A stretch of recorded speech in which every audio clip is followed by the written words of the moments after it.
Absolutely. I wanted to ask you something recently on, because I fuck with your podcast. That's your son you do it with, right? Yeah, that's my son. Yeah, absolutely. Yo, it's man, actually his podcast. Yo, it's definitely. Yo, you have his head on so straight, man, because he's a young brother, but you could tell he has that knowledge of and understanding and respect, for shit that came before him, man. So I just want to salute you on that. Appreciate it. Absolutely. Recently on your show, and this is the debate a lot of me and my boys have. You said that because me personally, I ain't fuck with the NFL last year. I went on strike. I was upset about the whole kneeling, Kaepernick shit. You know what I'm saying? I was on some shit and my boys right here will tell you I ain't watched football all year last year, and I was the biggest football fan. But I felt I had to stand up and kind of defend Kaepernick a little bit. And you fucked me up because you said I don't give a fuck about none of that shit. I'm gonna watch football this year. You know what I'm saying? And I was like, black is killing me right now. But then I listened to, I listened to what you were saying for a minute, and I was like, okay, it does make a little bit of sense. But explain to me and the people who are listening why you don't agree with everyone boycotting the NFL. Well, my thing was this. I thought we were getting sidetracked on the real cause. Right. See, I'm a metaphysician in my thinking, so I want to deal with the cause, not the effects. The NFL became the effects of something, but the NFL are not putting guns to unarmed black men's heads and killing them. So I was kind of like saying, we need to deal with the cause of it, and I think we'll have a greater effect. Now, I was also saying, but the only one this was real to was Kaepernick, because he's the one who took the knee. You know what I mean? And I wasn't not supporting him, but I was simply saying sometimes black people, we take things too far. And we just want to boycott everything, and it doesn't show a sign of power. We think it does, but it shows a sign of that we haven't grown. We've been boycotting for 50 years, and rarely has it produced results. Now, in the 60s and 70s, they boycotted the bus companies for 2 and 3 years in Montgomery, so they got results out of that. And I just think it's time for us to have a little bit more forward thinking and say, you know what, this is what I think we should do.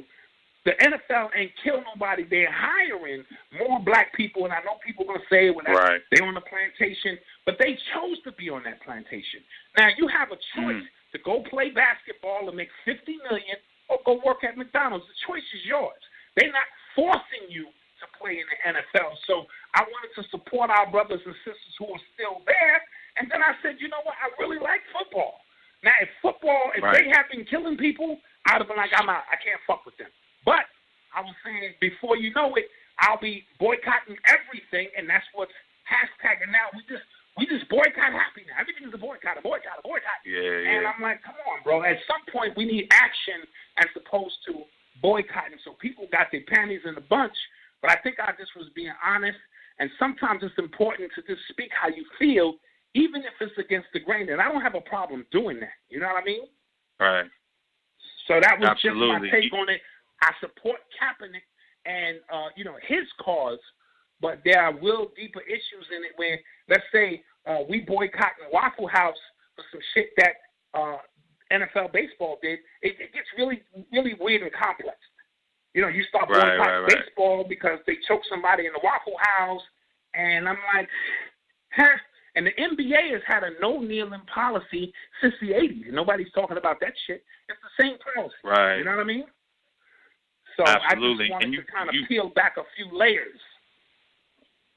You changed my whole perspective on that too, man, to be honest with you. You changed my whole perspective on that. I agree with you 100% now. We banging on the NFL, but we ain't banging on we ain't banging on the city council and the mayor and the police, chief and all that now, shit. Now, when you banging on them, you know what I mean? I'm in line. Yeah. Right. When we start banging on them, you can call Blacked Out. I'm on the front line. But now we just boycotting companies, for the sake of boycotting companies, and I think it gets a little sidetracked. And then, again, once we get sidetracked, it's almost like we mad at Trump, but Trump is a figurehead. You know what I mean? Trump is somebody they put out in front for you to throw your rocks at. We got to get behind the motherfuckers who fucking with Trump. Those are the ones who are making the decisions, and it irks me sometimes that we keep falling for the puppet and we let the puppet master continue to operate freely. And I'm like, when are we going to stop falling for the okie doke? All of them same rappers And Hustlers was just hugging Trump 2 years ago. And now he's an Yeah, enemy no because bullshit. he's Republican. It's kind of like bullshit. So I don't like to deal with a lot of that. So I try to avoid it, or I'll make light of it on my show in a funny way to try to put the food inside of them, the medicine.